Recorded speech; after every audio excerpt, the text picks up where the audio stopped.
এবার আমরা 2টা ভোট দেব। ঠিক, আর কথা বলছি আরেকটা খুবই গুরুত্বপূর্ণ বিষয় নিয়ে, সেটা হচ্ছে নির্বাচন। আমরা সকলেই অধীর আগ্রহে আছি আমাদের ভোটাধিকার প্রয়োগ করার জন্য। 12ই ফেব্রুয়ারি আমরা আমাদের ভোটাধিকার প্রয়োগ করব। অন্যান্য নির্বাচনের সাথে এবারের নির্বাচনের একটা তফাৎ হচ্ছে, এবার আমরা 2টা ভোট দেব। যাকে আমার প্রতিনিধি হিসেবে দেখতে চাই তাকে একটা ভোট দেব, আর দেশের সংস্কার প্রশ্নে যদি আমরা মনে করি সংস্কার হওয়া প্রয়োজন তবে আমরা হ্যাঁ ভোট দেব এবং দেশকে সংস্কারের পথে এগিয়ে নিয়ে যাব। এই 2 দিন আপনারা এই সমস্ত বিষয়ে জানতে পারবেন। আমি ঠিক জানি না এখানে সংস্কার প্রস্তাবনা গুলো নিয়ে একটা সেশন আলাদা আছে কিনা, আমি যে দেখলাম সেটা নাই। আমার অনুরোধ থাকবে যদি আপনারা ওইটা একটা সেশন একটু ইনক্লুড করতে পারেন তাহলে একটু আলাপ আলোচনাটা করতে পারেন, কারণ কেউ কেউ হয়তো কোনো দু একটা বিষয়ে স্পষ্ট নাও হতে পারে। নির্বাচন আমরা 12 তারিখে কেবল ভোটটা দিয়ে আসি, কিন্তু নির্বাচনের একটা প্রেক্ষিত তৈরি করা, একটা প্রেক্ষাপট তৈরি করা, সেখানে সাংবাদিকদের একটা অনেক বড় ভূমিকা থাকে।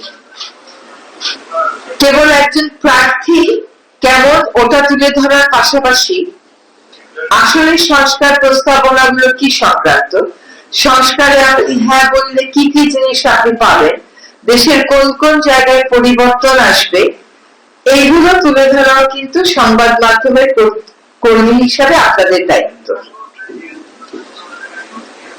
এখন তথ্য প্রবাহের অবাধ যুগে আপনি যদি সঠিক তথ্যটা প্রকাশ না করেন তাহলে আপনিই পিছিয়ে যাওয়ার ঝুঁকিতে পড়ে যান। আর সঠিক তথ্যটা যে প্রকাশ করবে তারই দেখা যাবে গ্রহণযোগ্যতা অনেক বাড়বে। আপনাদের মধ্যে আমি শুনলাম যে 50 জন মতন প্রশিক্ষণে অংশ নেবেন। আমি জানি না এর মধ্যে কয়জন জীবনে ভোট দিয়েছেন বলে, অনেকেরই হয়তো জীবনে প্রথম ভোট। যেমন ধরেন 2008-এ হলো নির্বাচন, নয় 2008-এ আমরা যারা ভোট দিয়েছিলাম তারপরে আমরা কেউ তো ভোট দিই। 2009 থেকে যার বয়স 18 তার তো আর ভোটই দেওয়া হয়নি। এই প্রথম ভোট দেবেন এবং এমন একটা জায়গায় ভোট, এমন একটা সময়ে ভোট দেবেন, এমন একটা ক্রস জাংচারে এসে ভোট দিচ্ছে যেখানটাতে আপনার উপর অনেক কিছু নির্ভর করে। কেবল আপনার এমপি কে হবে এটা নির্ভর করে না, বরং তাকে কি ধরনের জবাবদিহিতার মধ্যে আপনি আটকাবেন সেটাও নির্ভর করে। আপনি কেমন করে নিজে প্রার্থী সিলেক্ট করবেন, কেমন করে অন্যদেরকে প্রার্থী সিলেক্ট করতে উদ্বুদ্ধ করবেন, সেখানে সংবাদ মাধ্যমের কর্মীদের একটা অনেক বড় ভূমিকা আছে। আরেকটা ব্যাপার হলো যে ভোট সুষ্ঠু হলো কিনা, এটা কিন্তু খালি ভোটের দিনে গিয়ে ভোট দিয়ে আসতে পারবেন কিনা তার উপর নির্ভর করবে না। ভোটের আগে মানুষের কাছে যে পরিমাণ তথ্য যাওয়ার কথা, যে তথ্যগুলো যাওয়ার কথা সেগুলো যাচ্ছে কিনা তার উপরেও নির্ভর করবে কিন্তু মানুষ সঠিক সিদ্ধান্তটা নিতে পারছে কি পারছে না সেটা। সেখানে সংবাদ মাধ্যম কর্মীদের একটা অনেক বড় ভূমিকা আছে। আর সিলেট প্রেস ক্লাবের যারা সদস্য তাদের কিন্তু একটা ঐতিহাসিক দায়িত্ব আছে। এই প্রেস ক্লাবের গঠন বলে, কার্যকলাপ বলে, এর একটা কিন্তু ঐতিহাসিক অবদান আছে, একটা ঐতিহাসিক প্রেক্ষিত আছে।